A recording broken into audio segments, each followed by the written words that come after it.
And I'm really excited. But first of all, I'd like to welcome all of you to the final season of the Lunch and Learn series. This program is being live streamed, so you can go back and watch it later.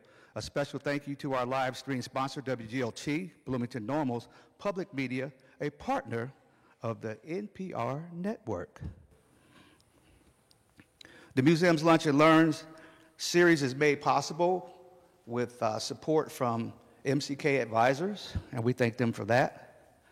So to get right into it, because I'm kind of a little anxious myself, today we are excited to have with us renewable energy expert Megan Rea.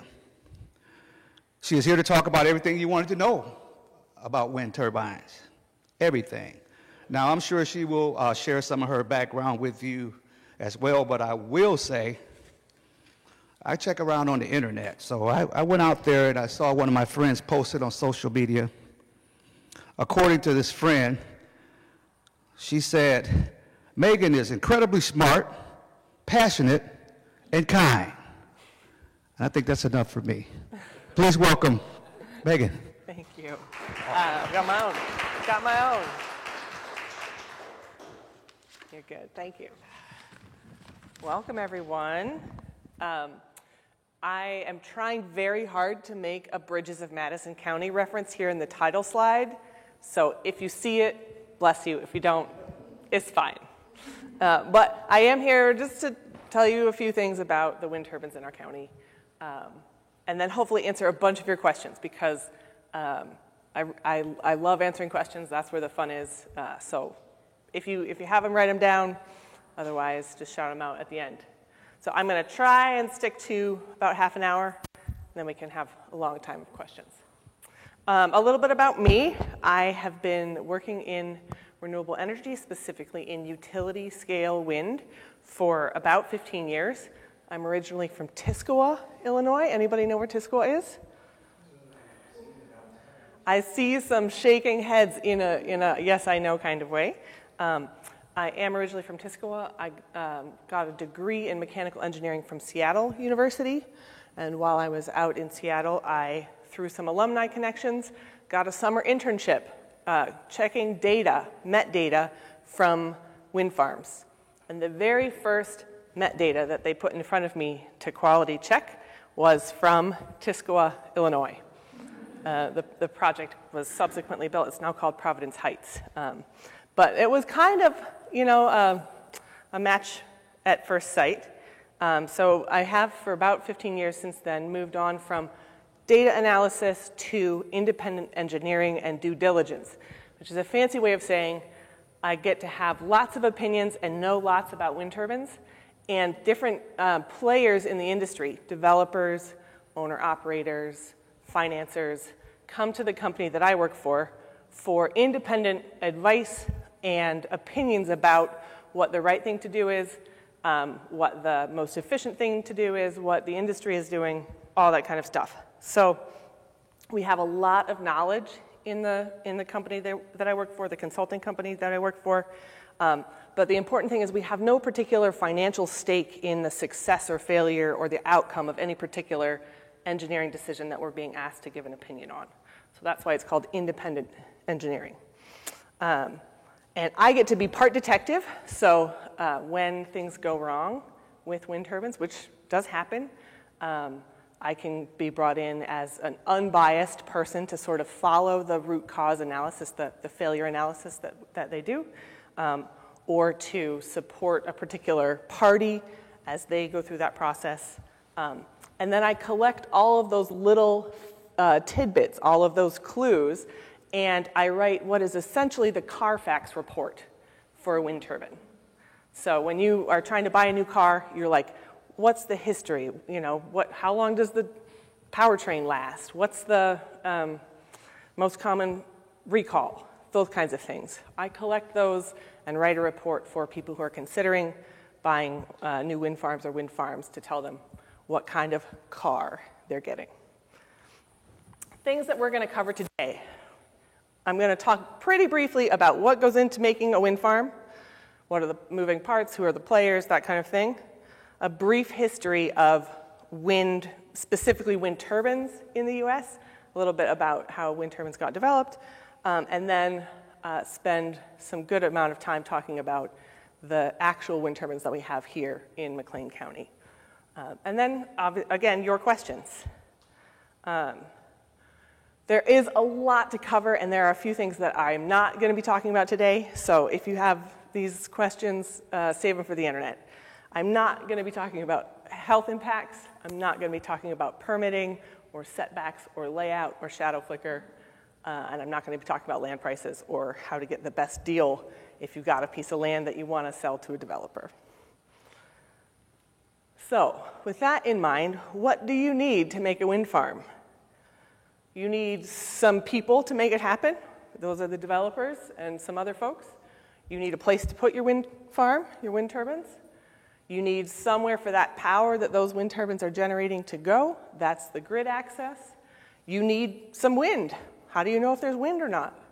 And then you need the actual turbines themselves, as well as some other marginally important equipment like transformers and collection systems, transmission lines, those kinds of things. Developers, as well as all of these other players, are really important parts of making any of this wind energy stuff happen. And we sort of lump it into stages. Before anything gets built, the people who are working on those parts are what we call the developers. In this area, developers are, you may be familiar with these names, Invenergy, Apex, EDPR, E.ON, you might know some others, but those are the ones that have been active in McLean County in the recent past. The turbine then is manufactured by what we call the OEM, the original equipment manufacturer. And the ones that we have here in McLean County are only two. We have Vestas, we have GE, but there are dozens of others, and there have been some that have passed on, you might say. But some of the other big names that you may have heard of is Siemens Gamesa, Nordex Acciona, Enercon, Goldwind. I think that's pretty much all I'll talk about today. Then you have the EPC contractors, who are the construction companies that are hired by the developers to actually build the stuff. The most active one we have around here is White Construction. And uniquely in Illinois, we have our really strong union support, means that these contractors are going through the local union halls to hire their electricians and their laborers and their iron workers. And White and Mortensen are the two wind farm contractors that do that the most with union labor. And then once all of that is built, either you have to own it yourself and operate it yourself, or you have to sell it off to somebody else. That all happens as well. Some of the owners that we have in this area that are not also the developers are NextEra, who own White Oak Energy Center, DTE, who own, I believe, Blooming Grove, most of Blooming Grove, and WEC, who owns a big part of Bright Stalk. Invenergy also is an owner in some of those companies. They tend to share ownership, where they do much of the development, they keep a small stake and participate in the operations of the project, and then sell off 75, 80, or 90% of the ownership to a utility or another player in the industry. And they often get rolled into something like this. The Blono Wind Farm is the project owner, but that company is then owned by one or more parties that we also call the owners. So this is a brief snapshot of what it looks like to develop a wind project. You have this prospecting, which is a combination of market research and wind data analysis, land control, that's meeting neighbors in the community, signing agreements with them about being able to use their land for wind farms. Permitting is interacting with the county. A project that we're working on right now is a county in the east that does not have its own engineering department to look at the building codes and the equipment that they're going to use for their wind farm. And so they've asked us as independent engineers to give our opinion about, are the foundations right for the soil? Is this the right turbine for the wind in the area? And then based on our opinion, they will give their building permits or not. So that's some of the permitting that happens.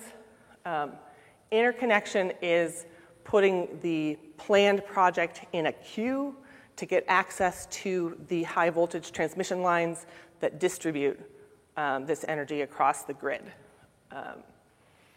Preliminary engineering is designing the collection system, choosing the main power transformer for the substation. I'll try to explain some of these terms as we go.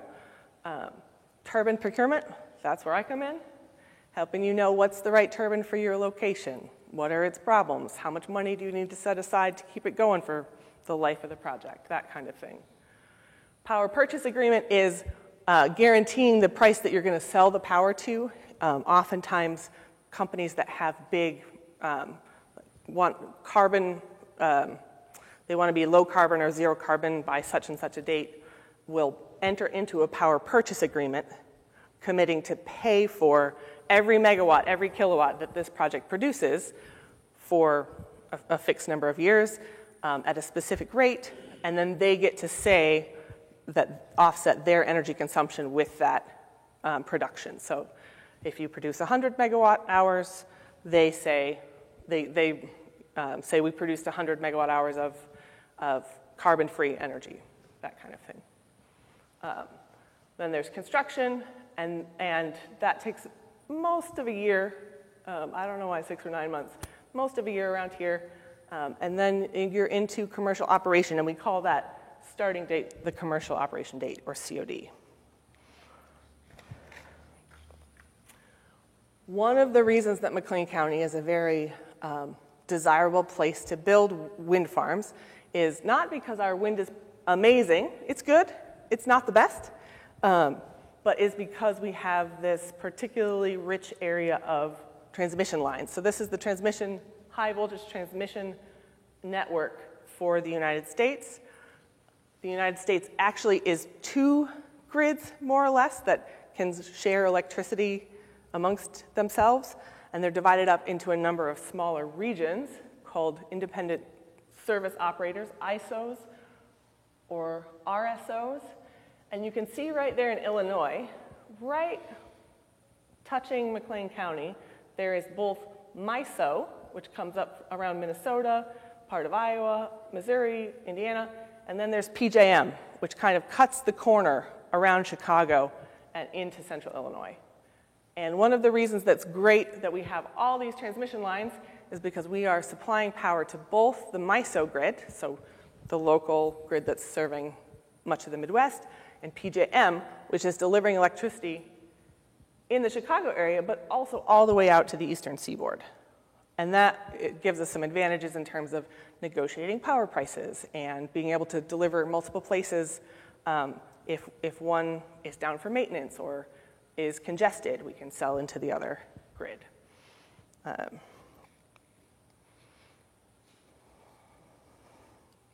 One particularly important reason that the wind industry, utility scale wind, has really grown in the United States is because of the Energy Policy Act of 1992, which separated, previously utilities were this sort of vertical monopoly that produced power, delivered power, fixed the power lines at your house. They did all of it together, and they controlled the price and what kind of new power generation was created. And this caused some issues in the 70s during the energy crisis. And by 1992, regulators were like, or the federal government was like, actually, we need to break up this monopoly a little bit to introduce some new generation sources. So the Energy Policy Act of 1992 allowed independent power producers who weren't part of the utility to create power generating facilities, assets they call them, in a region, and required the utility that oversaw that region to buy the power from them. So this meant that any person who was interested in developing wind, solar, any kind of natural gas, coal even, they could build that, they could invest in it, and the utility, through a regulatory process, would be required to take that energy from them onto the grid and serve it up to customers. And of course, we need wind for our wind farm. This is a high-level satellite data map of wind in the United States. On the right is wind speeds in meters per second. So green is between 4 and 5. Yellow to orange is 5 to 6.5 meters per second. And then orange to red is 7 to 8. And then purple goes all the way up to 10.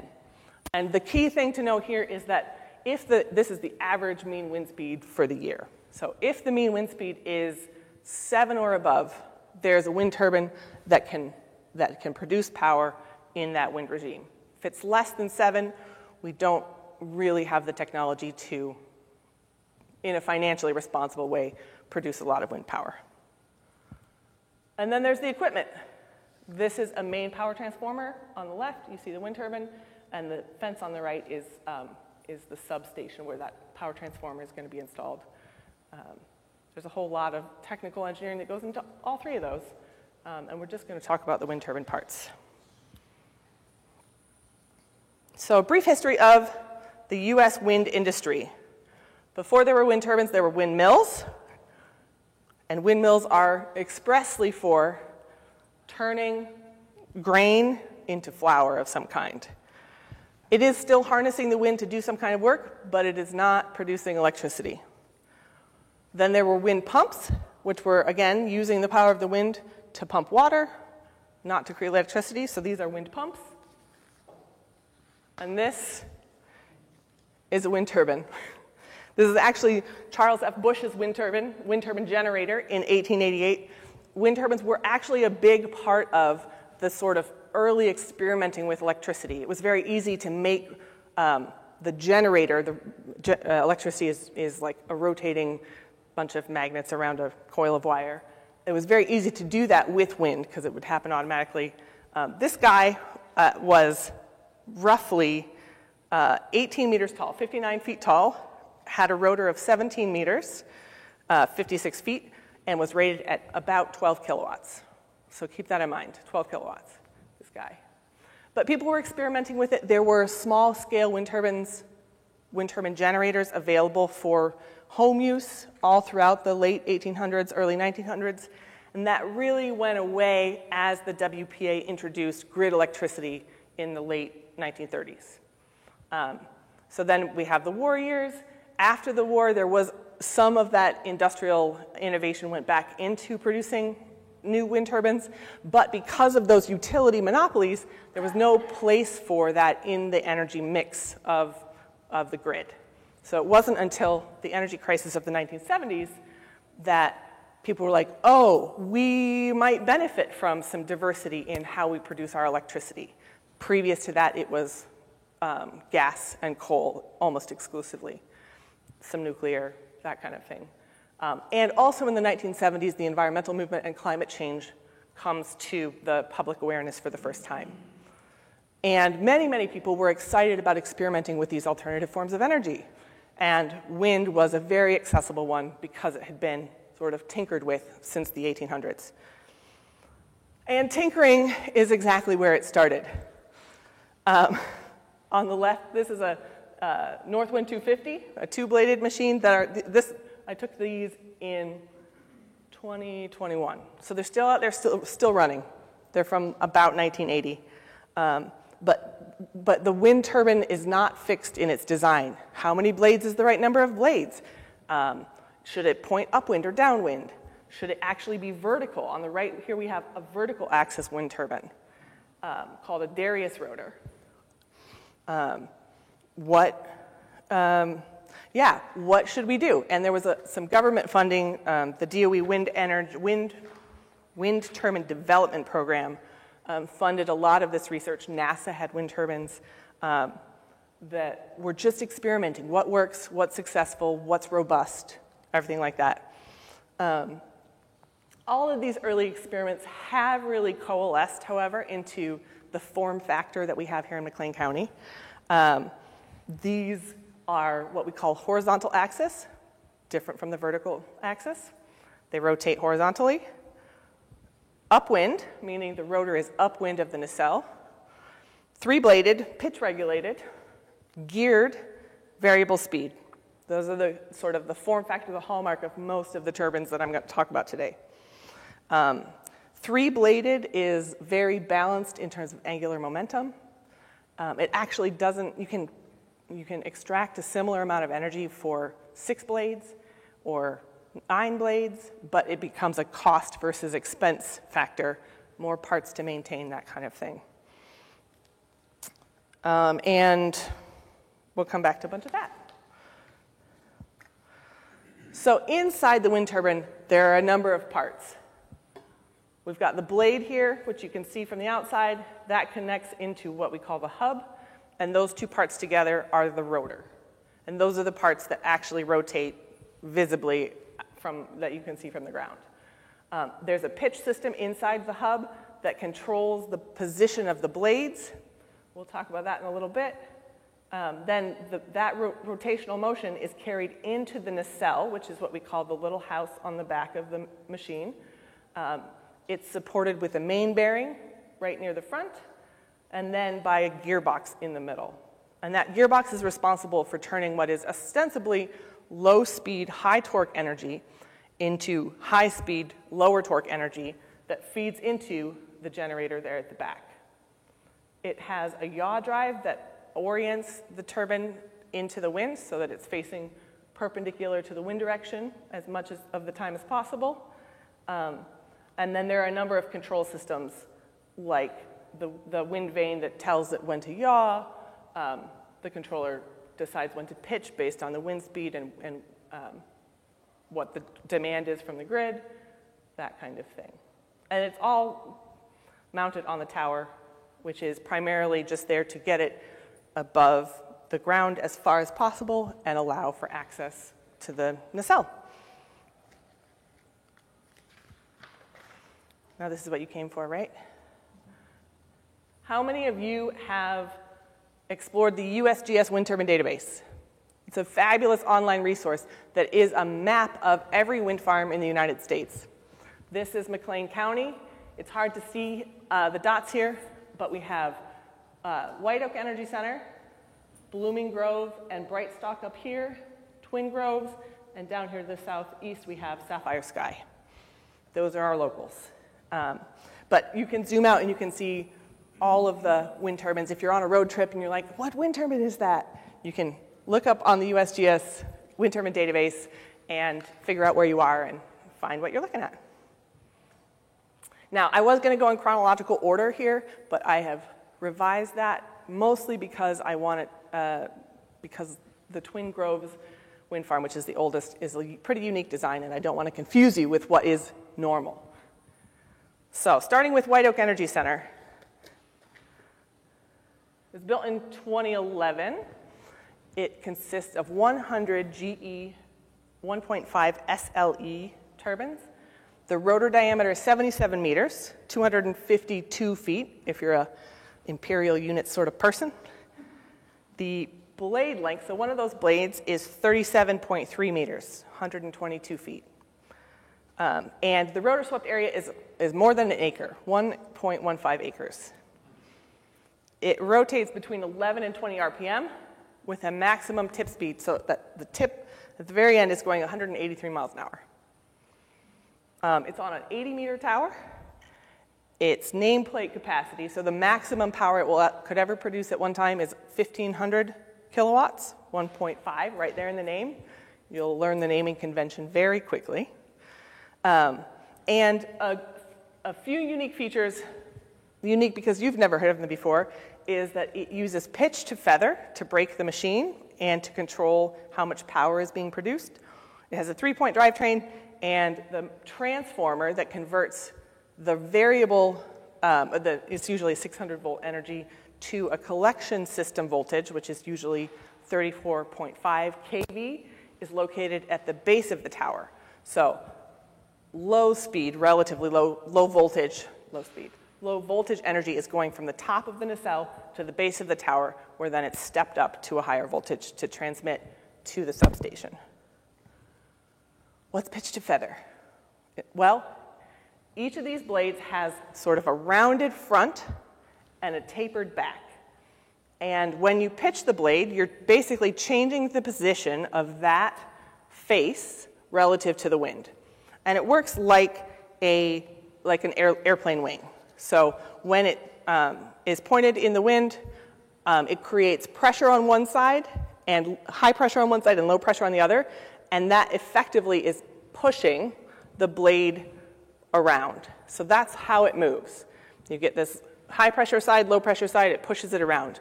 But when the wind is really low, it looks like the flat of the blade is facing upwind, so that you get the most lift and the least drag. And you're trying to produce as much power as possible for that low wind speed. But when the wind gets really high, you begin to risk damaging the blade, exceeding the loads that it's designed for, if you keep the flat of the blade into the wind. So what do? You have to pitch it back so that you slough off some of that extra wind. You're dumping energy effectively. And when you do that with the trailing edge pointed back away from the wind, we call it pitching to feather. And it looks like this. So if you see those blades on a wind turbine where they're basically hidden from view, kind of, and the pointy side is away from you, that's pitch to feather. This is what it looks like up close. So we're sitting on top of the nacelle, looking upwind, and we can see that skinny edge at the back of the blade, pitch to feather. Now we come to Twin Groves Wind Farm, which is the Vestas V82, built in 2007 to 2008. Vestas V82, 1.65 megawatts. So right there in the name, we have the rotor diameter and the power rating. This is pretty common. The project itself is almost 400 megawatts. Bunch of details. It's slightly bigger than the GE SLE, 82 meters instead of 77. But it only goes 14.4 RPM because the Vestas V82 is a continuous speed rotor. So the GE goes 11 to 20 RPM depending on the speed of the wind, and it uses power electronics to turn that variable signal that comes off the generator when it's going different speeds to match what's required to deliver to the grid. Twin Groves, no matter what the wind speed is, goes one speed, and that is 14.4 RPM. And it has a synchronous generator, so it has simpler power electronics converting its electrical signal to matching what the grid requires. And it's simpler, but it is less efficient. So what you lose in complexity, you gain in efficiency. What you gain in complexity, you also gain in efficiency, which is why most machines have gone away from single-speed rotors. The V82 also has pitch to stall. And is anybody in here an airplane buff? You've had to stall an airplane? And what stall is you are going high enough that the lift and the drag on the wing equal out, and you no longer are being lifted, and you have to practice how to recover from that state. Pitch to stall is basically that on a wind turbine blade, where instead of pitching that trailing edge away from the wind, you're pitching it into the wind.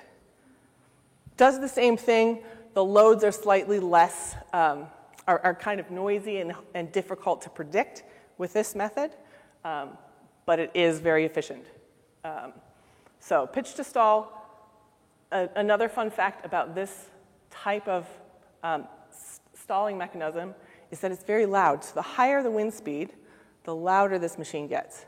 Whereas with a pitch to feather machine, it peaks out. Once it's at rated power, noise level is maximized. Brightstock, one of our newer cousins, built in 2019. Now this one has 57 machines, and they're almost twice as big, more than twice as big. V136, 3.6 megawatt. We have hit 3 acres in the rotor swept area. That's like a proper, market garden right there.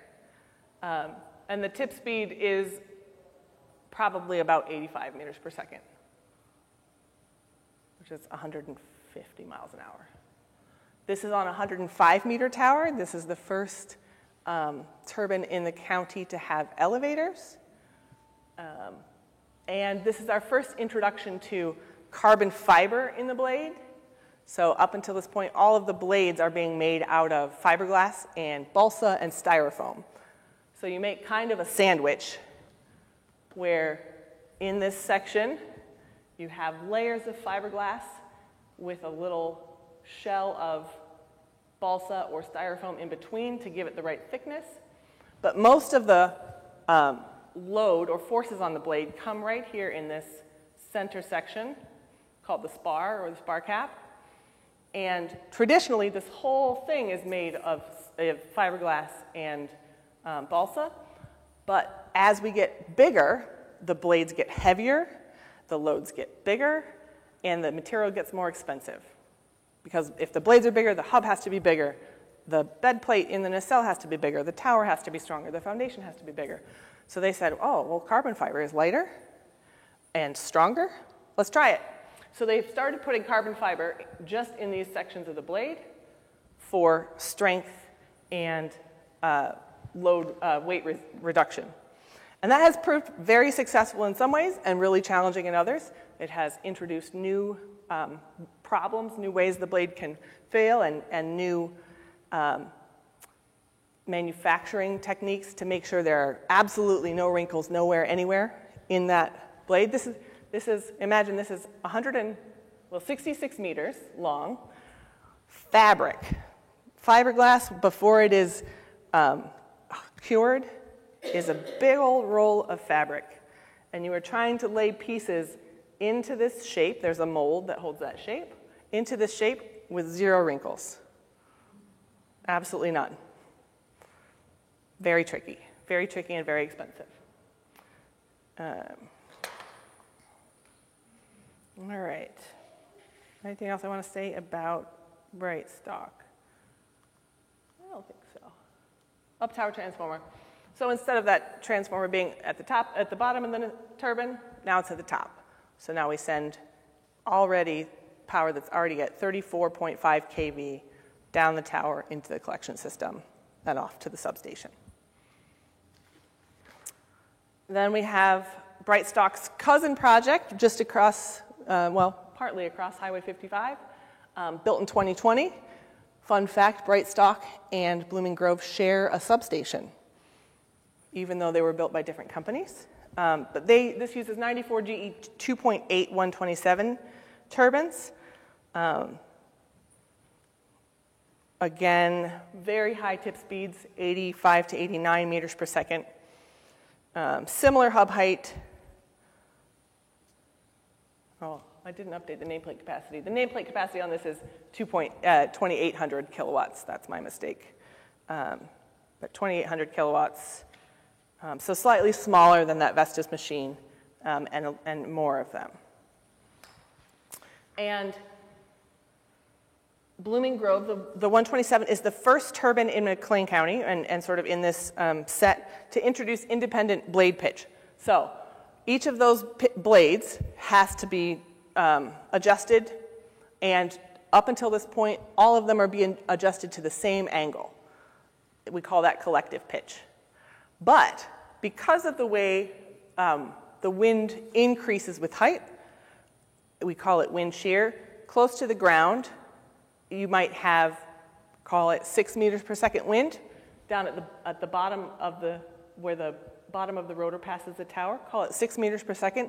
By the time you get to the top of that, you're at 6.5 or 6 3/4. And you can reduce the loads on the rotor, or you can capture more energy if you adjust the blade that's at the top to a different pitch than the blade that's at the bottom. So they're adjusted more specifically to the wind that's happening. And that's called independent blade pitch. And is one of the, now we're trying to eke out marginal gains. How can we get a little bit more efficient? How can we get reduce loads just a little bit? How do we go to the next level? And actually, all of these machines have geared drivetrains, but I have to talk about it somewhere. So this is the view inside one of these wind turbines. This is actually a Vestas machine, but You don't know the difference, so it's okay. But this big blue lump here is a gearbox.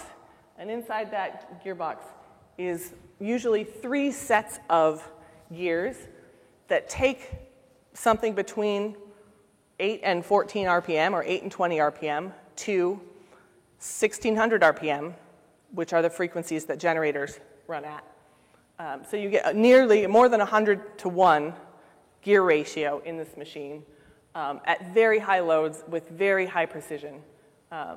These are some of the most complicated gearboxes made for any industry in the world ever. And yeah, it's a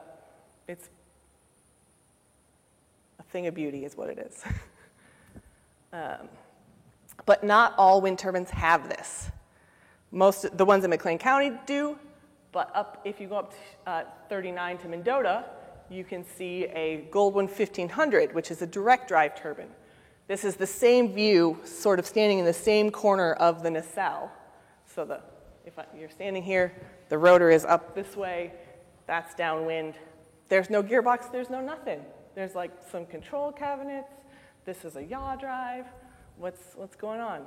So instead of having low-speed power converted to high-speed power, we have low-speed power that is running a very large permanent magnet generator that is bigger than the dimensions of the hub. And this is what we call a direct drive turbine. Most of the offshore wind turbines that are being manufactured right now use this kind of technology. So instead of having high-speed rotation, you have low-speed rotation, but lots of poles on the magnet so that you get the same frequency power production. You get the same AC signal with a much slower speed. Sapphire Sky, this all is very similar. Now we're at 4.4 acres of swept area, really massive. And that is the main difference with the V150. Oh, sorry, I didn't even update that. This is the V150, not the V136. And it is just absolutely massive compared to previous turbines. I think the swept area ratio on the Sapphire Sky, it's twice as powerful and has 3 times the swept area. So you can see this is like the Statue of Liberty. The E18 is one of those like Palm Springs turbines. The 1.5 SL is very similar to the V82 and the GE SLE. So you just get a sense of the scale of how absolutely massive these things are.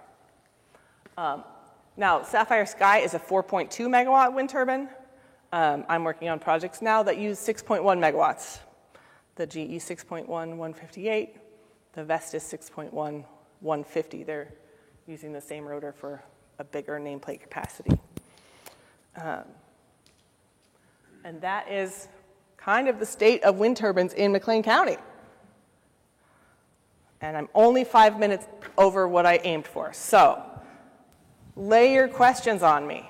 All right, thank you. Questions? Oh, yeah.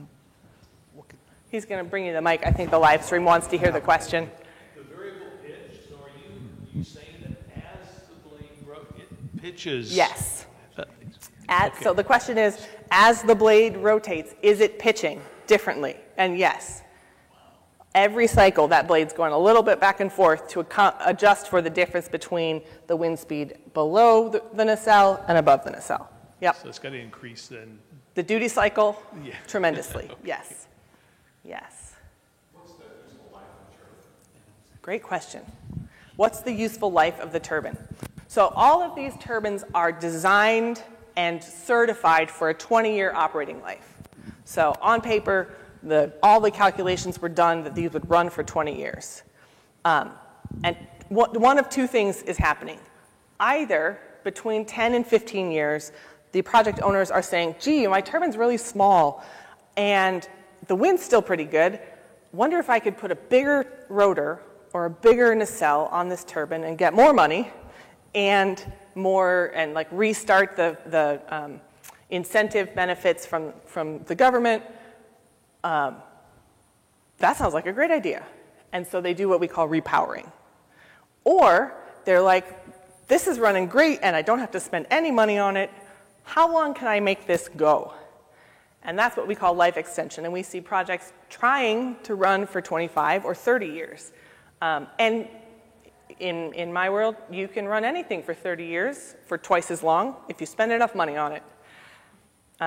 It does, usually require a foundation investigation. They have all kinds of monitoring systems that you can put on to measure foundation movement or cracking, or you can do ultrasonic testing on the tower welds to make sure that they're suitable for an extended life. But 20 years is the target. Okay. So I'm so curious about the pivot thing. So the blades pivot, but does the whole top Rotates. rotate? Yes. And Yes. who? So the and whole is top that rotates. so is that automatic, or is somebody like Yes. controlling Let's go these? back to this. Because I wrote down, does the yaw drive pivot the rotor's blades? But Yes. So the yaw drive pivots the whole nacelle and the rotor together. Okay. Right? So it's basically sandwiched between the nacelle and the top of the tower. And it's a giant bearing with teeth on it that drive it round and round. Can it get tangled up? Now you want to know. Yes, it can. Yes, it can. But it's actually controlled to do 2.5 rotations in one direction, and then it'll hit a limit switch. It says, you're done. It stops the turbine, it unwinds, and then it'll start back up again. And I've got a bunch more, but I don't want to dominate. Just one. What about tornadoes? Have tornadoes ever taken out? Yes, tornadoes can take it out. So turbines have a maximum wind speed where they shut down, they feather the blades completely, and then they are actually very resilient. They can withstand wind speeds up to 50 or 60 meters per second. I have to ask the internet what that is in miles per hour because my brain only does meters per second.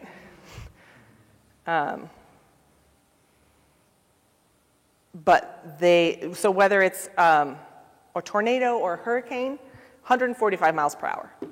So They can withstand. they are designed to withstand 145 miles per hour. Like an F2 tornado is well above that. So it will rip the blades off. It will destroy that. And we haven't seen it so much in tornadoes, but it happens regularly, not often, but regularly in hurricanes. So that there's been a couple, like Hurricane Maria in Puerto Rico, destroyed the blades on a project that we went back and helped them assess. And the Gulf Coast has had a number of hurricanes, and only a few projects have been damaged by them. Yeah, go ahead. If you're in the field and you're standing at the base of the Tower? what do you hear? Whoosh, whoosh, whoosh. Yeah, it's the sound of air moving. If you're an astute person and nerdy, you can sometimes hear resin balls in the blade tinkle down. It's not harmful. They're very small. It's like a glue spillover that breaks off and tinkles down. Sometimes you can hear the fans turn on and off. And in some cases, when it's yawing, when it's doing that motion, you can hear the yaw. Makes a big sound. I have a couple different questions. One was, I know there's been some concern about migratory birds being killed by them. Yeah. Can you speak to that a little bit? I can. Migratory birds are less of a... birds are a concern, and birds and bats in particular. What do I want? This guy. So the biggest risk to migratory birds is from the early 90s when wind turbines were smaller, rotated much higher RPMs, and were very close together in places like the Altamont Pass in California, where was the only place for migratory birds to pass through. Going to larger rotors and more spacing between turbines has really dramatically decreased the impact to migratory birds. Now, the impact to bats continues. Bats, as we may or may not know, are mammals, not birds. So they have a different lung structure, and they're more sensitive to low-pressure vortexes that are created by wind turbines. And so right now the regulation, when you're doing your assessment of the project, you have to have a biologist check for what bird and bat species are in the area. And if you have an endangered bat species in the area, you have to develop a conservation plan, which in the case of endangered species often means that you have to shut down the project below a certain wind speed. So, for example, the wind turbines can start operating at 3 meters per second, but to protect bat species during the summer and fall months, they don't cut in until 5 meters per second. And as you're doing that, then you have monitoring where they're looking, are bats being killed, and they may adjust that plan. So there's a bunch of new legislation because there are 2 new bat species that are being added or considered for the endangered species list that would expand the number of wind farms that would have to take those kinds of curtailment actions, including all of Texas, which has not had any curtailment for bats. And the company that I work for is deeply involved in that process because we sell a product that listens for bats and turns off turbines when it hears a bat, instead of a blanket curtailment that you turn off all the time that there might be a bat. You only curtail when you know there's a bat there, giving the same protective cover but allowing you to produce more energy during that time. Okay.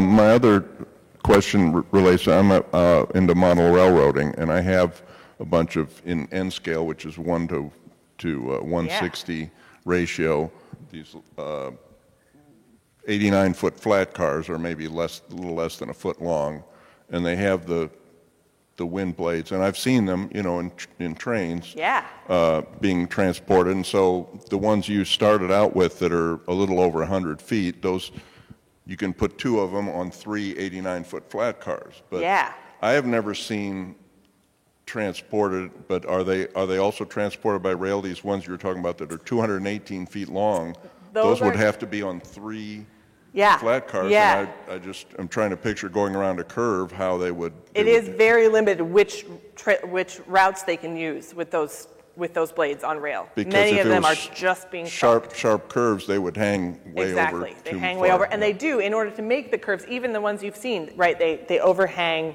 on the back end quite a bit. GE has introduced their latest turbine is a segmented blade. So it comes in 2 parts that you assemble on site. So the root section is exactly that, maximizing rail car transportation logistics. So I think that section is 65 meters long, and then you have a 15-meter tip section that you assemble on site. So yeah, it is. We are pushing the limits of that exact thing. There's one here. Before we come back to Carla, sorry, you got one here. How about the maintenance? Yeah, the maintenance. Done and how often? Yeah. Maintenance and how often do they do it and what is the So a maintenance? well-behaved turbine needs maintenance twice a year. They do torque and tension on the tower and the blades and the main shaft, all of that, just because you don't want any bolts to rattle loose. They fill the oil. They change the filters on the coolers, that kind of thing, twice a year. And the downtime for that kind of work, they budget about 5% of the time. So 97% availability is the target, 95% is more realistic. How about the blades themselves? I thought I saw something hanging from one. Yeah. Oh, did I put that in here? I didn't. So blades do degrade, and in particular there's a phenomenon called leading edge erosion, where that very front edge of the blade gets divots in it because rain, dust particles, whatever, over time wear it away. And that mostly happens right down at the tip. So they send people in very high bucket lifts or down on rope access platforms to repair that tip. Yeah. There has been a lot of unwanted blade problems, much of it stemming to the manufacturing they get wrinkles in it. They don't get the pieces of fabric lined up just correctly. They don't get enough glue in the sandwich when they glue the two pieces together. And so we have also had a lot of repairs, necessary but unwished for repairs on blades around here. So one of my questions was, where are most of these parts made, like those complex gearboxes and the ginormous blades? Yeah, so there is both domestic and international manufacturing, but most of the manufacturing is abroad. The Inflation Reduction Act is shifting that some. There's 3 domestic blade manufacturers in the US right now. Vestas has a factory in Colorado that makes blades. Siemens Gamesa has a factory in Fort Madison, Iowa that makes blades. And there's a company called MFG in North Dakota, Grand Forks, North Dakota, that makes blades. Gearboxes are almost exclusively made in China. Nacelle bed plates are made in China, but much of that is manufactured by different companies all over the world, shipped to the United States and assembled. There are some big plants in Florida, and there's one being built in New York State for offshore turbines. Colorado and Kansas have some. But Clinton, Illinois, Arcosa Towers makes towers for these wind turbines and are installed all around here. So if you're ever driving south on 51 on your left, you can see them making towers. Very proud of that. Okay, one more. Yeah, sure. How do they decide where to place the towers within a wind farm? Yeah, it all depends on, millions of iterations you can do. They're starting to use AI, but there's some basic rules of thumb that you have to be so far away from different structures. You have to be so far away from other turbines. The minimum is usually 3 rotor diameters between adjacent turbines, and that allows for the wind basically to refill. So you suck some energy out of the wind, it has to refill before it gets to the next one. So 3 rotor diameters for like rows of turbines between them. I have a few questions. A couple of them are a little elementary. How long does it take you to climb to the top of a wind turbine? With or without climb assist? I don't know. Both. Free climbing with no help, it's a 15 to 20 minute climb. Wow. Yeah. There are decks, so there are usually 2 or 3 decks in between partway up, so you don't have to do the whole thing at once. So you climb up to a deck, you stop, you have some water, then you go again. Oh my gosh. Okay, the synchronized red flashing lights. Yes. I mean, how and why?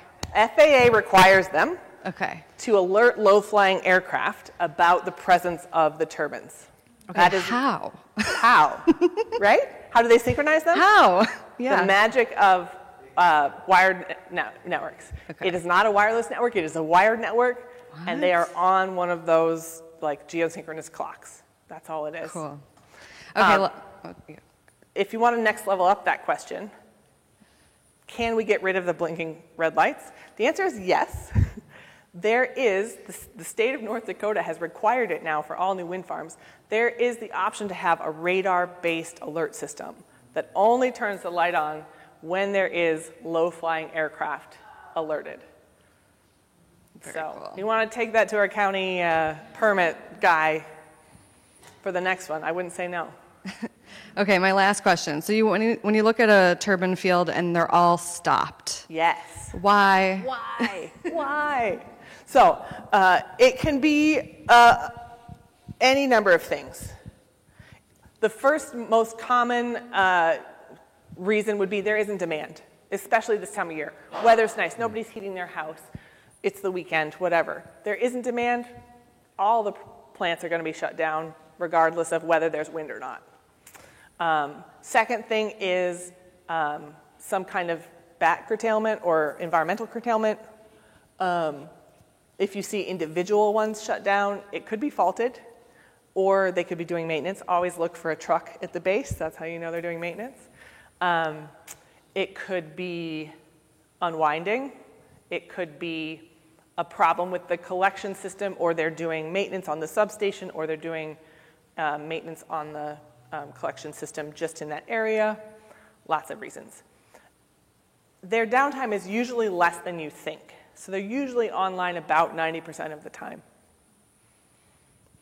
Okay. I You think could we're out of ask time. way more. Yeah, I think. But Well, I'm happy to keep going. Go ahead. Okay, when you see one turbine by itself, like at Heartland or at Rivian, Yeah. Oh, thank you for mentioning those. Yeah, like, can you explain, like, instead of a wind farm with a thing, a big... That's a beautiful question. So both so there's transmission grids, which are high voltage grids, which are somewhere above 100 kV, and most of the utility scale wind farms are delivering their electricity into that high voltage grid. The transmission operator is deciding what's going where, and then it is brought down through different transformers, it's transformed down into what's called the distribution grid, and that's between 6 and 15 kV. Both the Rivian and the Heartland turbines, those individual turbines, deliver directly into the distribution grid at 10 kV or 6 kV. So they're not on a high voltage line, they're just sending power to the same grid that takes it to your house. So they're not specifically powering Heartland or Rivian? No, so this is well, it's not, because in 18, it's all over the place. when we were trying to figure out how to deliver electricity, we had two options. Electricity either happens where it's being used, like in your flashlight or your emergency radio, or it is everywhere all at once. And the way our grid works is it is a continuous, instantaneous balance between power producing plants and power consumption. So it's not possible to deliver certain electrons to a certain location except by separating it from everything else that's producing and sharing electrons. Very good question. It's a good question, an excellent question. Yeah. So we could be geeked out here all day long, but We could. Y'all, pitch, and the gearbox, I guess that's acting as a governor, right? Am I just imagining things? But when I'm traveling down the road and I see the windmills here on 39, are they in sync with each other? No. Sometimes it looks like they're, yeah, I was going, how could that happen? Now, Twin Groves will be very likely because they're all going the same speed all the time. Right. But each The individual 14. turbine is sensing the wind speed right where it is at that moment, adjusting the pitch for that particular That wind was a speed. single one, yeah. Yeah, thank you. And going off of what Tori asked, a typical day for you in the field, or just real quick, because I know we're out of time, how often do you have to go up in the compartment of one of these wind turbines? Yeah, so I climb turbines between 2 and 5 times a month. So I travel all over the country and also abroad to sites under construction or sites in operation, and I climb between 1 and 3 turbines with every visit. So I figure I climb 20 turbines a month. Okay. All right. So if you think you want to do this, you better be in shape. That's right. Thank you so much. Or you can get a job as a technician at a place that has an elevator. Yes. Oh, okay. Because Okay. there are some. Right. Thank you so much. Thank you for that coming. would do it for us for this season. We'll be back here at Hard at It again in September. And until that time, keep your eyes in the sky for what's next. I can imagine there's going to be some more electronics coming to this. A lot of this seems to be a lot of mechanical, Yeah. which is cool, I think. But yeah, so I'll leave you with this guy, the U.S. Wind Turbine Database. This is your friend on your road trip. The USGS Wind Turbine Database. Google will get you there. there you go. All right, thank you so much.